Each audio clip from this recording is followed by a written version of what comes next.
was going to welcome you to our online business tune-up webinar, which is brought to you by S.C.O.R.E's North Cook and Lake Counties chapter.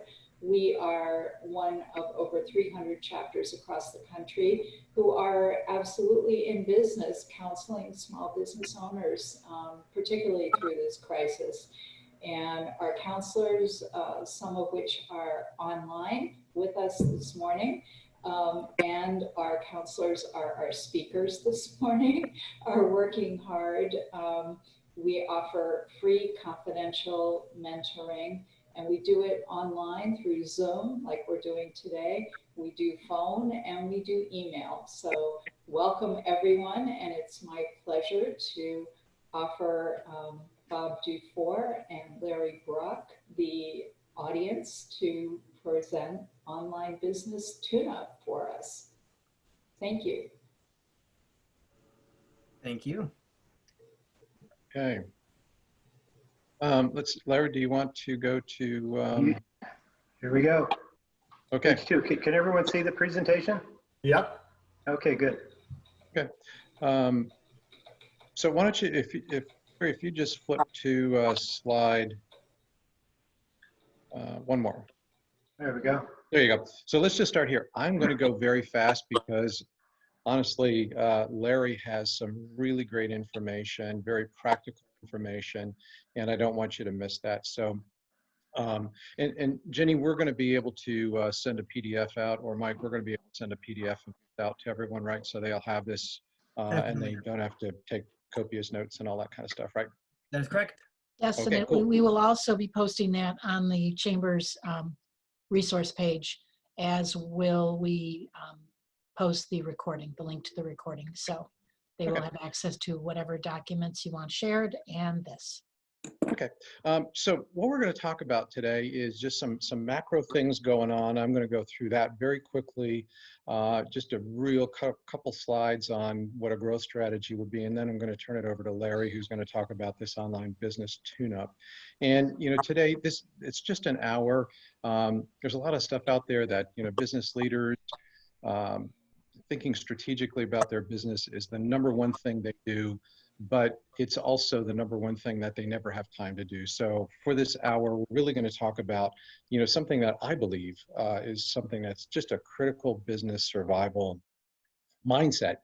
And I would encourage you as you're listening is to think of this not in the context of coronavirus or things like that, but think of this in the context of what happens if your physical business presence gets compromised in some way, shape, or form. So that could be floods, all over the news this morning because of Michigan, tornadoes, something as simple as, there's a holiday coming up, or, fire, or you're moving. So think about this kind of digital strategy, digital growth strategy as something much broader. It can help address what's going on with coronavirus, but it's really much broader than that. So I encourage you as you're listening to think about, how you can migrate from, a bricks and mortar kind of a presence or mentality to more of an omni-channel mentality. And just one data point, maybe some of you saw the news yesterday of Walmart came out with their numbers, and the U.S. business was up 10%, but their e-com business was up 74%. So they've been able to survive, and a lot of it is because they spent billions of dollars, but they really had a good focus on the e-commerce strategy, and that has helped sustain them through this. So Larry, if you go to the next slide, is we're just going to these are 4 kind of things. While this isn't intended to be a comprehensive list, there are 4 trends that we really wanted to touch on as far as impacting, today's topic of the online business tune-up. And we'll hit each of these really quickly here. So e-commerce, the U.S. Census Bureau, they released some numbers in April, and what's interesting is you look across all the categories, all the sales categories were down, as you would expect, anywhere from 12% to almost 70% in some cases. So huge drops. one exception to that entire list, and that was kind of non-site specific sales. Think of e-com sales; those were up by 8%. So again, that investment has helped weather this storm for a lot of these companies, and some of them you can look at some of the stock market prices for Amazon and Walmart, and see what's going on. They're hitting all-time highs. They've really been rewarded for having this kind of omni-channel strategy. And I would ask you to, think about the services that are new to you, that you're regularly using over these last few months, and those that you'll continue to use. Things like online shopping, home delivery, curbside takeout, touchless payments, all those kinds of things. The pandemic has accelerated those, across a wide range. And while some of them may revert back to where they were before, I don't think they'll ever go back to what they were in December or January of this year. Some of that is going to remain because people, there were a lot of reluctant consumers who didn't want to use certain, channels of business. And now they've gotten so accustomed to them over the last 2 months that those are just not going to go away. So these changing behaviors are really creating an opportunity for you. And on the next slide, Larry, is, we're really seeing, you've got some of the numbers up there for Zoom that we're using right now. It's just, amazing adoption numbers. And this kind of broad adoption of this virtual engagement has really brought this to mainstream, both for social and for business as well. The next slide, Larry. And one thing not to forget is kind of the anchor of any kind of key business strategy, and this never goes out of style. This is always going to be there. Is what's going on in the head of your customers, and remember that good strategy really starts with good consumer insight. Who's your target customers? What are they trying to do? How can you help them accomplish that? So use this time to really understand your target customers, understand what they're trying to get. And while the pandemic is kind of accelerating shifts that were already underway, follow your customers through this and have a responsive strategy for them. And then the final piece is this thing about customer welfare. It's really creating this heightened sense of focus on clean conditions and things like that. And this isn't going to be a blip. There's been a lot of research coming out lately about what are the values that customers are, what do customers value? And hygiene is right up there at the top, along with helping them and trust. So this cleanliness and healthy environment, that's going to influence purchase behaviors from here on out. I don't think that's going to go away. It may, again, it may subside a little bit, it may moderate a little bit, but it's not going to go away. So, so the implication here is that, to attract customers and even employees, there's a lot in the news about that too, to attract both of those constituencies, cleanliness is really going to become table stakes. So from a growth strategy, from a digital strategy, those four things, customer centricity, e-commerce, virtual engagement, those are going to be the factors that are driving the winners. So this growth strategy, that can be intimidating. We're just going to try to keep it simple. And on the next page, it's just, we've got a real simple roadmap, which is, where are you today? Kind of understanding your business today, and then kind of that walk between the far left and the middle is really, what are your customers think? What are they demanding? Both what are their needs, what are their wants, those kinds of things. Understanding your customers so that you can chart a roadmap to where you want to be, and then filling that gap is really your plan. And the encouragement here is to have this plan because there's so much change out there. There's so many things that you could chase. There's so many things you could invest in, but really understanding where you sit today, where your customers want to go, what makes sense for you as a business, and then having that plan allows you, the thing that just always got kind of drilled into my head from a strategy standpoint was, one of the most important things about having a strategy is knowing what not to do. And there's so many things that you could be doing today. By having that plan, it allows you to have a focus on where you're going. And it also allows you to keep that focus by saying, no, this isn't important to me because there's just going to be a lot of distractions out there. Um, and the final thing that I would leave you with, I think, Larry, we're off to your part now. The final thing I would leave you with is, I was looking through some of the stuff that Walmart put out, and it was really interesting. One of the things that they said was, while, there are, a handful of companies in the world who can invest in a digital strategy at the scale of Amazon or Walmart or things like that. And so that can be really intimidating for a small business in Highland Park, and what do you do? And it was interesting because they said one of the most important things for their customers was having the ability to give them an online or a digital way to engage with their store, to order things and buy things, but also to have that local presence where they could pick things up on curbside. If something went wrong, they had somebody that they could talk to get it fixed. And so keep in mind that this is not an insurmountable task. Yeah, you do have to have this online presence, but you do have key assets that you can use to counterbalance some of the things that are going on in the marketplace. So, so use those two things to your advantage. You've always had that local presence. And now what Larry's going to talk about is, how can you improve or enhance what you're doing with your digital sales and marketing strategy to complement that? And those two things together, really, really powerful. So Larry, I'll turn it over to you. Great. Thank you, Bob. The reason we're calling it a tune-up is because we're going to cover a lot of different things.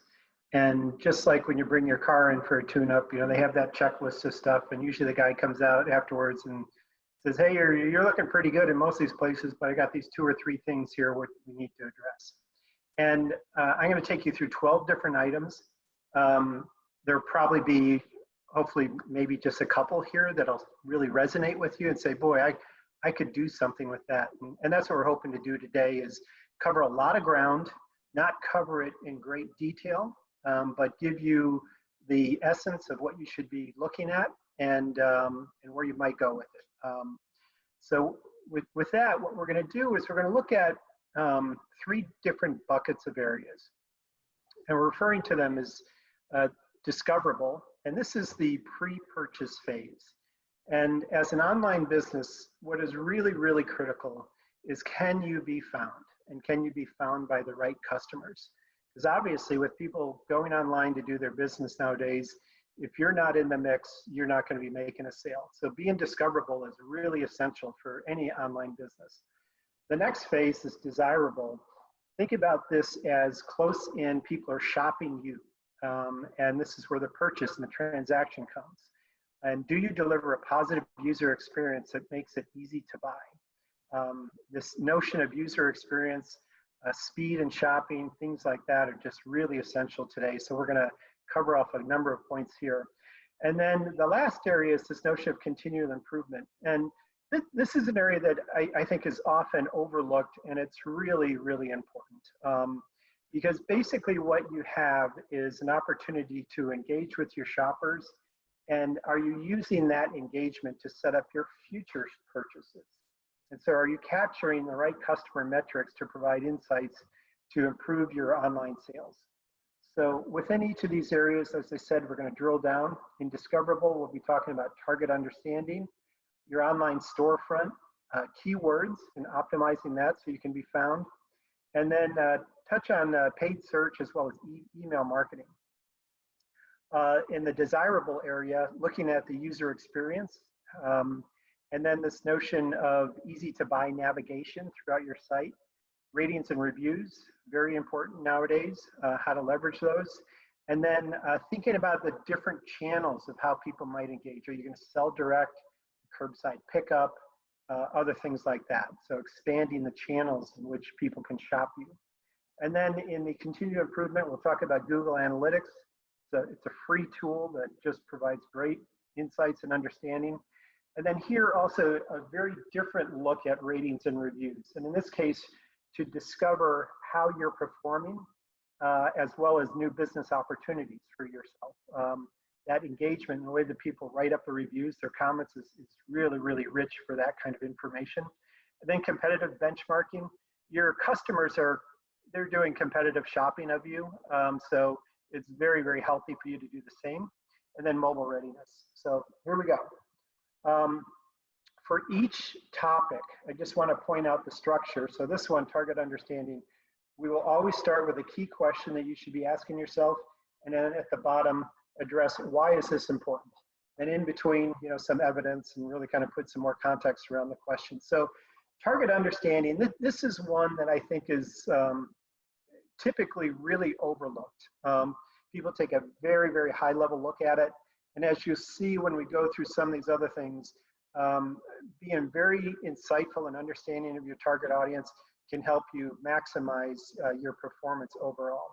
So the key question here is, do you understand who your most valuable customers are, their needs and their desired benefits, and how your offering provides a meaningful solution to their needs?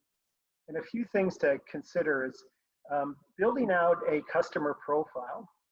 Think about it more than just the demographics or things like that, but you know, the purchase behaviors, the triggers, things like that that bring them into the market. And as Bob mentioned as well, importantly, who's not your customer? So you're not wasting any time on this, but really zeroing in and saying, I want to be extremely valuable and nail it for these particular people.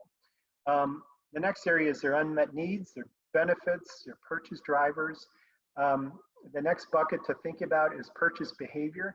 This is really, really important in terms of online because you have these shopping patterns and behaviors. And if you understand those, just one example might be somebody's preparing to go to a physical grocery store on a Saturday. She's going to do her shopping. But she goes online on Thursday to prepare and look at deals and stuff like that. So you want to be present. That's when you want to drop your ads, things like that. So that's one little example of the purchase behavior and how you might leverage it to your advantage. And then the last thing, which is really important, is your right to win. Once you understand this profile here, what is it that you have that is really meaningful, and it's going to be at least competitive to your best competitors, and make sure that you're going to be winning. So why is it important? Heightening the relevance of your business for sure, speaking to your customers directly to their needs, and then also making sure that your marketing efforts, if you're doing marketing, is very, very focused and you're getting really good return on that. The next area is the online storefront. So most of you probably already have a presence out there. You know, these are the Google and the Facebook pages and things like that. They're very, very important because a lot of people really kind of come through to websites via their social properties that they use. And one of the things that was interesting, you might have seen in the news yesterday, Facebook introduced this notion of Facebook shopping. So they're expanding their business pages to a much more comprehensive shopping experience. And they're doubling down on this as well. So there's constant evolution around these storefronts. They're very easy to set up. And the key question is, you know, are you in the right ones for the type of business you have? And, you know, basically go in there, register, make sure you're in there, put the basic information, a link to your website if you have those, you know, the hours of your business is open. Reviews is great here, you know, because it's a way to, you know, get yourself in the fold in the shopping. And on the right-hand side, you'll see a Google web page here, a search page, and you can see how these, on the right side, these storefronts, they do pop up when people do shopping. So they might be going and saying, hey, I'm looking for whatever, home security, and boom, that person is going to pop up. And what's really important and why you want to register is because that then provides the near me location. Without that, you will not show up when people are doing a geographic search of sorts. So why important? If you can't be found, you won't be purchased. And about 85% of transactions still happen locally, so you really want to be in that near me search mode. Next up is keyword optimization. And I'm gonna just spend a minute here or two on what is a keyword. And basically the key question is, are you using the right ones? And this really helps to make sure that, again, you're going to be discovered. And a keyword, basically what it is it's a way for the online algorithms to search, to find you and recognize that somebody's searching and they match you to that. There's this notion of organic search, so it's not paid or ads or anything like that. And it's these handful of keywords.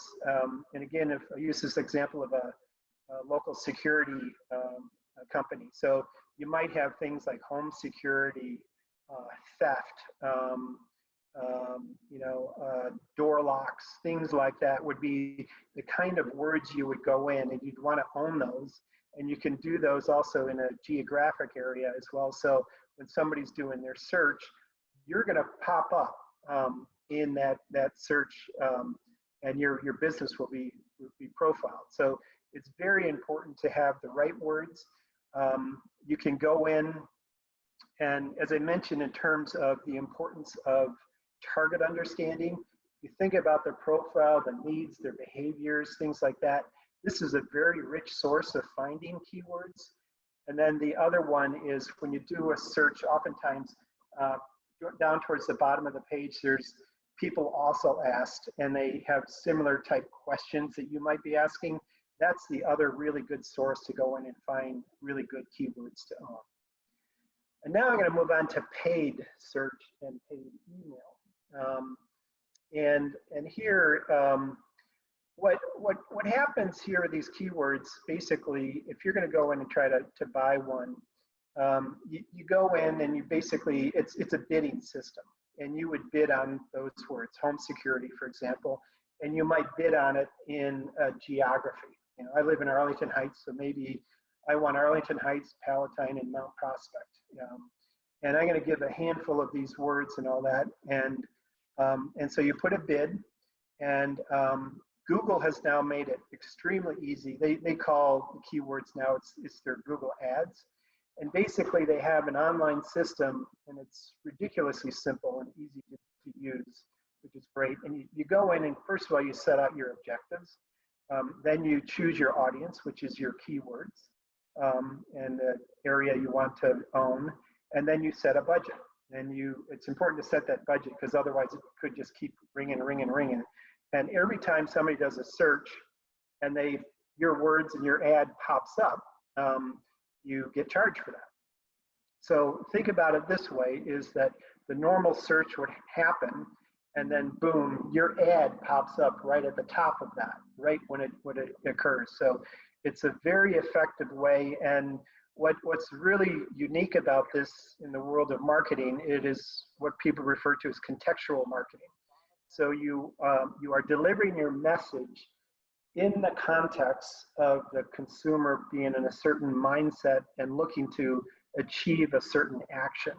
And so it's very, very timely stuff. So paid searches and all really effective. Email marketing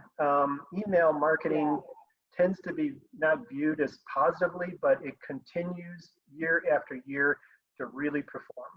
And here too, it's very focused. Some of the key characteristics, you want a short headline, you want a call to action, personalized context.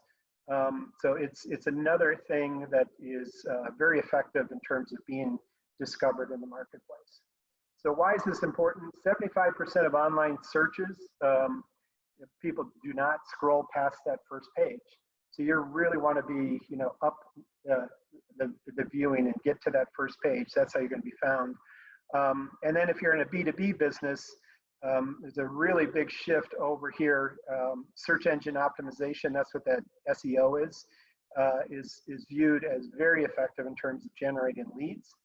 And then email marketing, when it's done right, has a very positive return on investment at a 145. And having been a marketer for years and years, that's a huge number, very effective.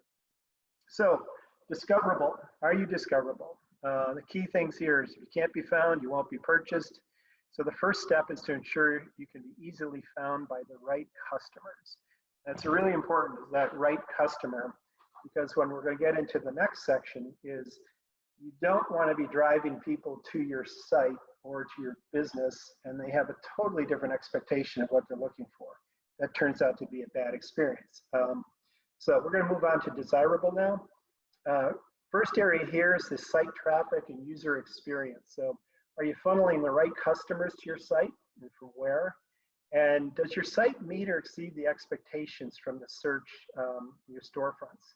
And, you know, we've all had that situation where you've been online and you've been searching, you think, oh, you know, here's this, maybe this is what solution to my need. And I click on this, I go to that site, and it's nothing like what I thought it was going to be. And it's really disappointing. And, you know, you click and you get out of there right away. It's a bad experience. And you've also had the other where you might be searching for something, you click into it, you go to that site, and it's like this sigh of relief, like nirvana. I found it. I've got the solution here. That's the user experience, and that's why having this connectivity between the discoverability and how you set yourself out and the right keywords, and driving traffic, and then delivering on that expectation and understanding what these shoppers are trying to do, connecting those two things really leads to a powerful user experience and generally a positive sales impact. So on the left-hand side here, it's really important to understand where people are coming from. You know, it's either direct, just an online search, or we talked about organic search, or, you know, your social properties, other things, paid and all. And over time, try to understand which of these is working hardest for you. And in many cases, maybe you kind of say, hey, social media and my web pages on Facebook and Instagram are just doing a fabulous job for me. I don't need to invest into email marketing. Or you might be just the opposite, but understanding and learning that is really, really important, because you can then have the right funnel of traffic, those high value customers, those customers that matter most to your site. And then on the right-hand side, we're going to talk about this more at the last section here, but understanding what they're doing once they come to your site. And this notion of page views, where are they looking and all that, and the time they spend on these pages, and their bounce rate. Are they jumping out of your site or out of certain pages? Because that's going to tell you what's working in terms of meeting the customer shopper needs and what's not working. And you can go in and then tweak that to make sure they can be expedient in terms of meeting their mission and delivering on their sales expectation. So why is it important? Strong user experience lead to strong KPIs. Those are your key performance indicators. So it's linked to satisfaction, it's linked to sales. And a bad one, we've all had bad ones, you know, it's a negative reflection, not just on that individual experience, but usually on the company as a whole. And you don't want to be getting into that situation. And then attracting the wrong customers also can be a waste of time for them and for you, and also potentially a waste of marketing investments. You don't want to get into that situation.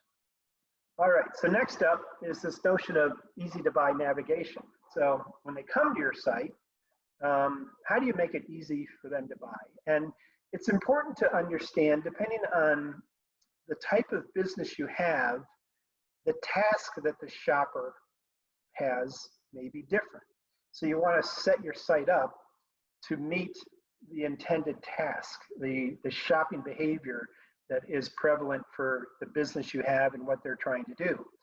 And a couple examples here is, you know, if you're a retail store, you're going to be bringing people in. They're going to need to be able to shop around and find the right item easily, select it, put it in a cart, go to your checkout and give the credit card. Yet if you're a restaurant, you know, they're going to need to find you, probably look at your menu, look at what's special. Maybe there's some deals going on.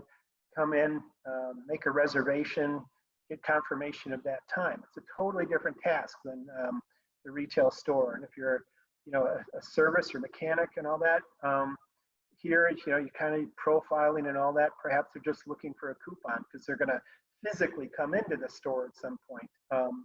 So you can see that depending on the business, the task that the shopper has when they come through may be a little bit different. So you're going to want to make sure you have your page flows that really aligns with that shopper task and the nature of your business, so it can be effective and expedient and help them do their job and help them help you by driving your business. So understanding, again, this goes back to that very first page of that purchase journey, and this, understanding that really, really important here. And then identifying where they might be abandoning you on the path, and you can look at that and kind of say, huh, we've got a lot of carts of product in it, but they're not checking out. Maybe we can go in and make some corrections. All right, so next up is ratings and reviews. Very, very popular. Everybody's using them nowadays, and they happen to be very effective. What they do is, consumers really trust them. And on this box on the left, you can see ratings and reviews are among the top 3 most trusted. And back in the day when I started out in the advertising industry, if you were on network TV, that was a badge of honor and a badge of trust. Nowadays, you can see advertising is not even on this list. So things have changed how people are looking and where they're gaining the trust of a retailer or a product. They can also influence the shoppers. People very actively look at these. They make decisions on them, and they're very effective. And then the other thing that's interesting is just the presence of having reviews on your site also is correlated to driving sales. And there's a couple of studies that have been done on this. As simple as having just a couple of them helps your business lift, but there's also a correlation over time. And it's important, once you get some up there, it's important to keep them fresh. So you want to pull some old ones out perhaps, or certainly make sure you're bringing new ones in, because that shows that there's vibrancy of that. And in Google search algorithms, that moves you further up the list. So one of the things I thought was really interesting is this notion of authenticity. And believe it or not, reviews from 4.2 to 4.5 outperform those 5.0s. You've all gone into a site and you see 40 reviews and they're all 5.0. And it just doesn't smell right. Nothing is that perfect. And the ones that have a little bit more, maybe, hey, not everybody had a perfect experience here or there, that is trusted more than those ones that are just a clean slate of 5.0. And as I mentioned, the quantity and also refreshing them periodically really helps. So this last notion for this section is this notion of omni-channel. Most businesses start out and they're selling a single channel, which, for example, physically walk into my store and buy my goods. And nowadays, increasingly, there's omni-channel with this notion of online shopping. And it takes place a lot of different ways. In some cases, people will go to a website and they'll look at, what they want to look for in advance, and they still go in there and physically buy. And then in other cases, it's going in and you're looking and you're clicking and you're having it sent to your home. Or you go into a restaurant and you get the pickup or the home delivery. Those are all new channels that are being brought in. And again, going back to that targeting thing, what we're seeing now is within customer groups, there are people who have preferred ways of shopping. So having more diverse and multiple channels allows you to match your business to a bigger audience of people and the way that they prefer to buy. And what we're seeing is that people that have omni-channel, when it's really meaningful, are getting a positive business lift, higher conversion rates. And the other thing that is very notable is this notion of digital influence. Nowadays, about 77% of retail sales are influenced by digital. And that is not just buying online, but that's looking online and then coming into a store and buying. So having that presence is really important. Here too, why is all this important? Well, it's changing buying behavior, and you want to be, where they are and the way that your shoppers want to shop you. And then protecting against erosion too, because your competitors may be diversifying, and if you're not, you could be left behind. So desirable, are you converting shoppers into buyers? really a big effort to get someone to come and shop you, and you want to make sure that you convert a higher rate and the highest rate as possible.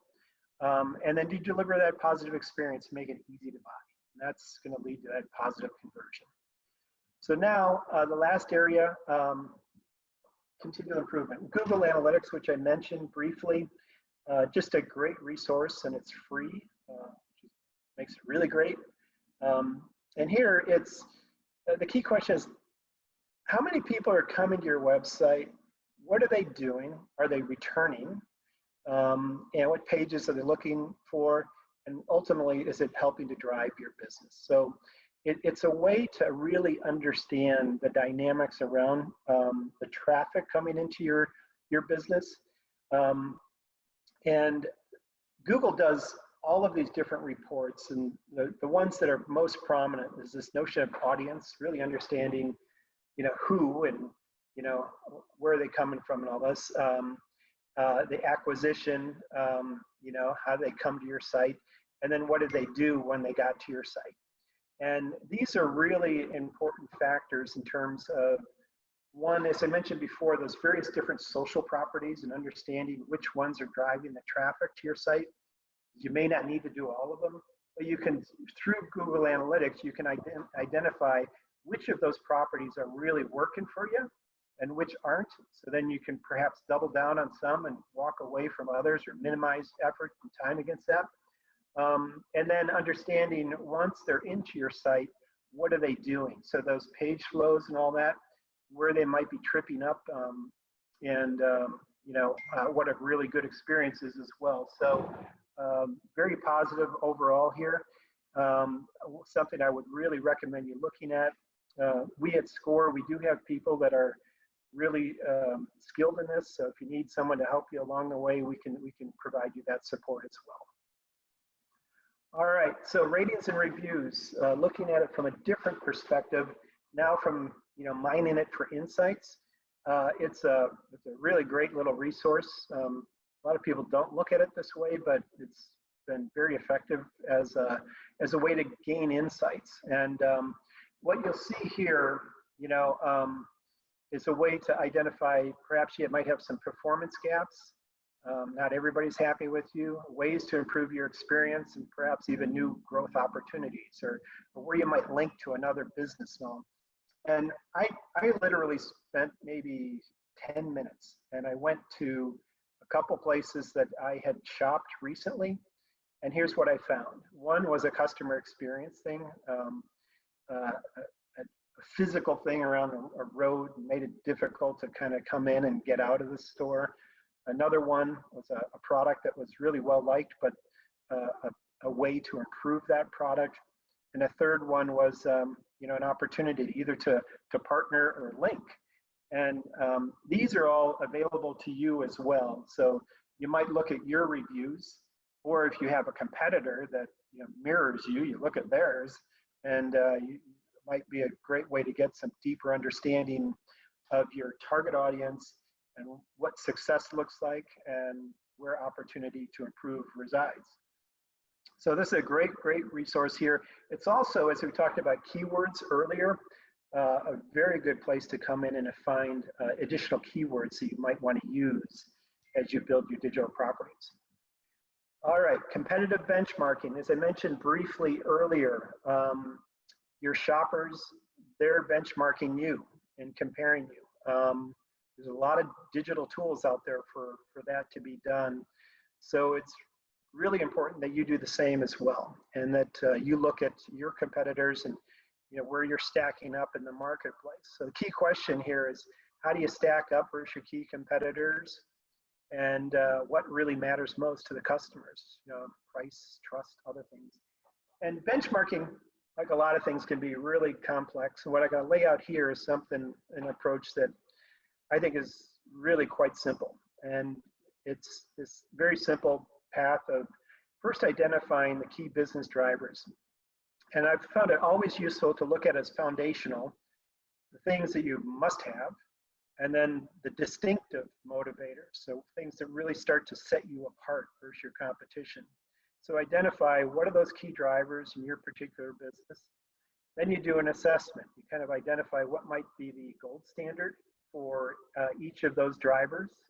And then basically you go in and you start to score yourself and you score your key competitors. And don't worry about numbers for this matter, but just honestly ask, give it a red, yellow, or green. And if you're red, you're basically losing versus your competition on that particular metric. If you're yellow, you're not gaining. And that might be okay if it's a foundational area. And if you're green, you're winning. That's where you're really, want to be. So from all of these, then once you do that assessment, you can then look at it objectively and say, hey, there's a few areas here we've got some issues, and we're really kind of getting clobbered on these couple points, and you can get after it and close those gaps.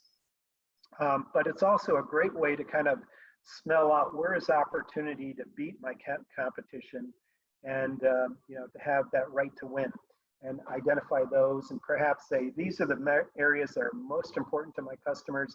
I'm going to constantly make sure that we're doing a level of gold standard there. So why is this important? As I mentioned, you're being compared, so might as well understand it and really turn it into a positive. And this benchmarking really kind of lets you know where you're winning, where you're losing, and how to take corrective action. So the last item is mobile readiness.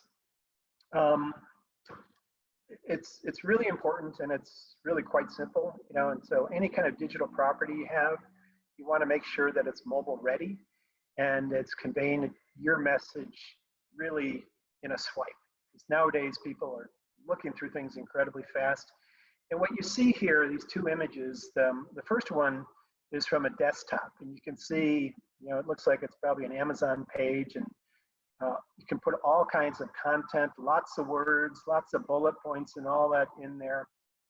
That on the right is converted to a mobile, and you can see it's very few words and really prioritizes images. And that's what mobile is doing.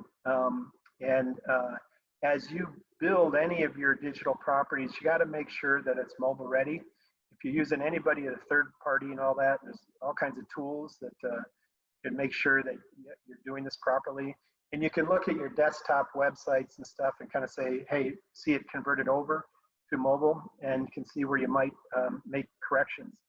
But the big thing here is, more like 60% of searches now are done on mobile. So it's really important, and in some categories, it's even higher than that. And visual content is being prioritized over words. So think about as you're designing your sites, you're putting things forward, if there's a way to do visual storytelling with images and all, go for it, because that's the kind of thing that will play very well on a mobile environment. All right, so wrapping this one up, today's customer engagement can set up tomorrow's sales.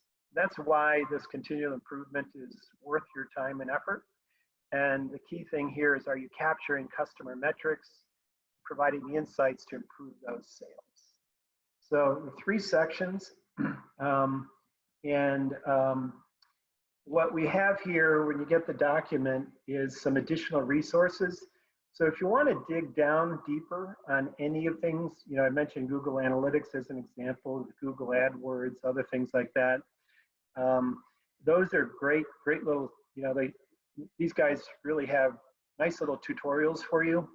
But if you're feeling like you need some, someone at your side to help you go through one of these things, S.C.O.R.E is set up to help you with that. And it's very easy to engage with us. You can see the email at the bottom. You send a quick email to us. There's a handful of questions. You need to provide a little bit of background, and we'll assign a mentor to help you out. So that's where we are. And at this point, we'll turn it over to questions. Larry, thank you. That was fantastic. I'm sure all of us will be mining this material for some time. But yeah, if anyone has a question, feel free to type it into comments, or we are a decently small group. Go ahead and unmute yourself. Questions or comments or insights you might have gained from this presentation?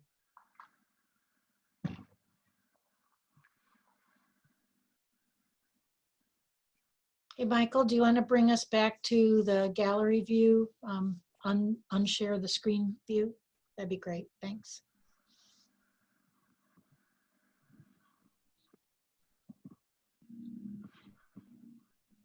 There we go. Oh, hey, everyone. Perfect. Okay.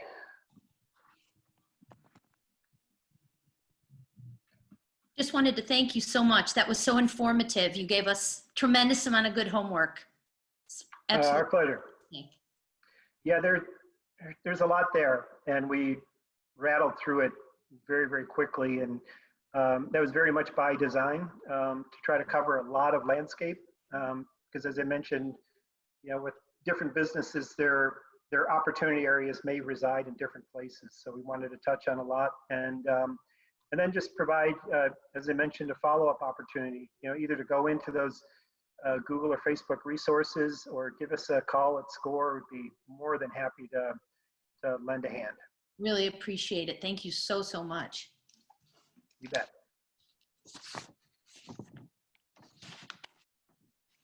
Maybe one thing I could add, which was, you know, I kind of shortened some of the comments that I had, but McKinsey did a study. They looked back at the 2008-2009 recession, and what were the companies that survived well? And the ones that survived well were the ones that really took it as an opportunity and had a growth mindset and things like that. So, you know, it's easy to be overwhelmed by what's going on, but you know, for those companies, again, you know, leveraging that digital presence, leveraging that local presence, and having a mindset that says, I've got something that all these big companies do not have, and using that as, you know, as a motivator for yourself as a business leader to say, how can I, you know, seize this opportunity? Yeah, there's a lot of bad stuff out there, but there's some good stuff that's happening too.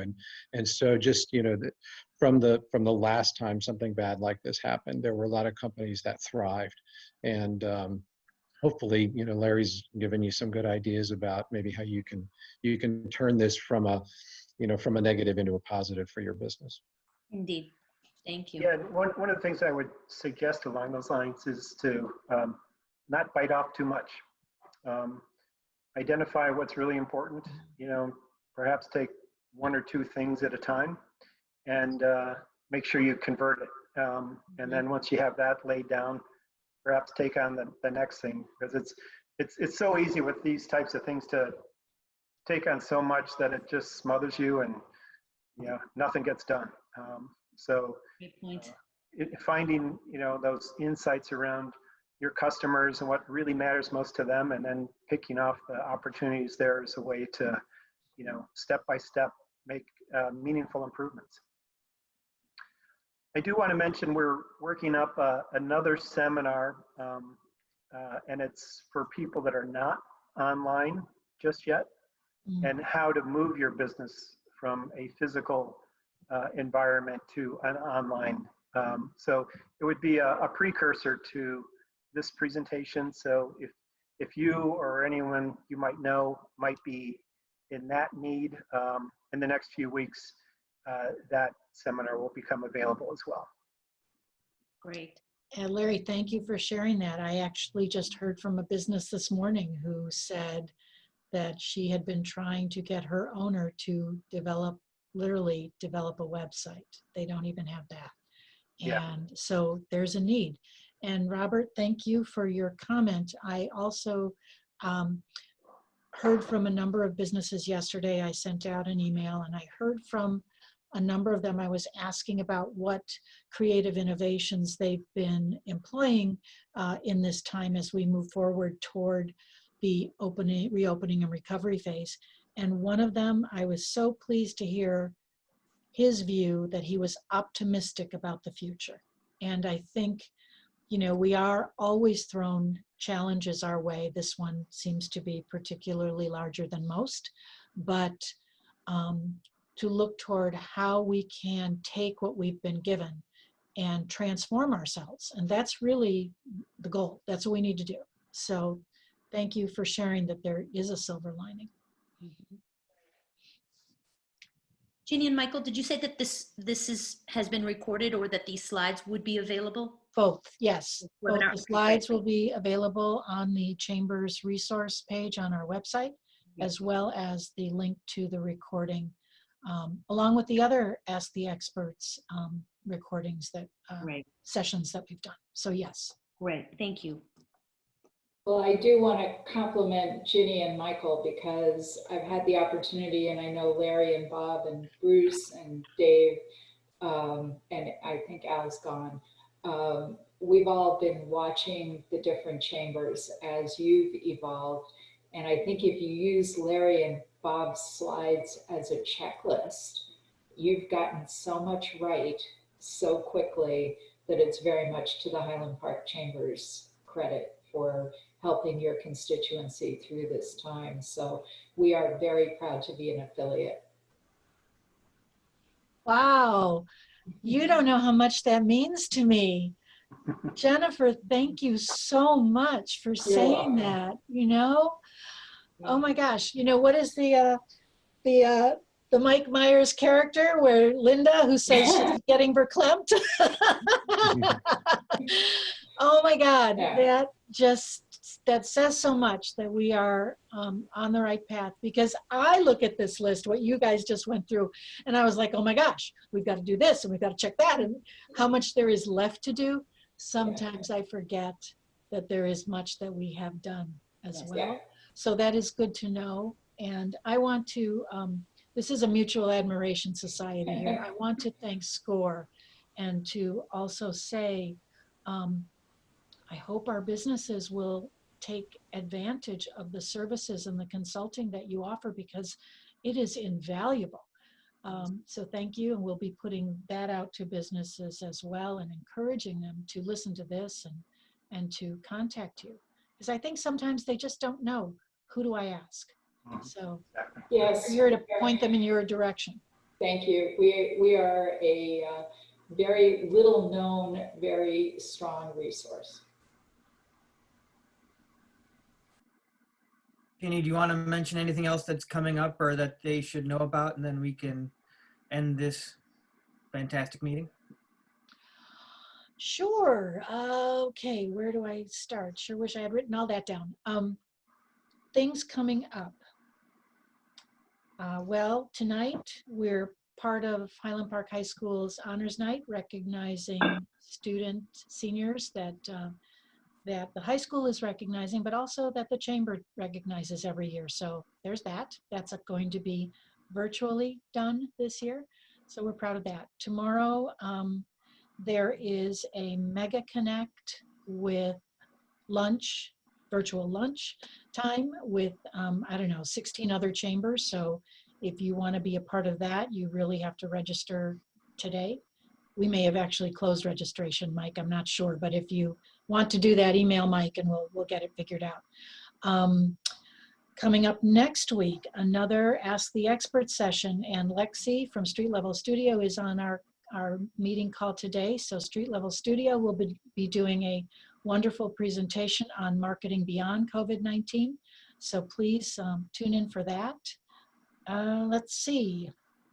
In June, we have a mid-year economic summit, which is a multi-chamber event that the State Treasurer Michael Frericks will be presenting, as well as the Illinois Chamber President Todd Maish will be on that as well. So that will be done virtually this year again. I think that's June 17th. I could have the date wrong, but that'll be going up on our site shortly. And that's all I can remember. Mike, got anything else? That's great. You covered it. Okay, one more thing. The SBA just put out I think it's a 13-page form on how to apply for your loan forgiveness. So we are going to be holding a session on walking people through that. I don't have a date on that yet. And just a plug for my partner, Mitch Bienvenu at the Small Business Development Council. They are doing a webinar on the same thing, Ginny, this Friday. I think it's at 11 o'clock in the morning. I'm not sure. And I am evolving also, and I cannot figure out how to share a screen yet, so I can't share the notice with you. But it is on the Illinois SBDC for Lake County's website, so you can register for that if you want to join that. We'll find that out. Yeah. And one thing that's in the works, so I hope I'm not speaking too soon, but the Chamber is putting together a guide to reopening your business that is going to cover sort of the basic generic, what everybody ought to know sort of things, as well as industry segment specific. So there will be guidelines, and these guidelines have come from reliable sources such as, the CDC. We didn't make this up, so we're just compiling. But we're compiling it as a one source document to help our business community. So look for that. I'm hoping in the next few days to early next week. Yeah, we're very excited for that too. It's got some really excellent material in there that's quite thorough, to be honest. So Yeah. We're proud of it. Yeah. Well, everyone, thank you for attending. Thanks for coming. Good to see you all. Thank you. Thank you. Take care. Be Thank safe. you, S.C.O.R.E. Thank you very This much. was fabulous. Thank Good you. presentation. Thank you. Wonderful. Great. Thank you so much. Thank you.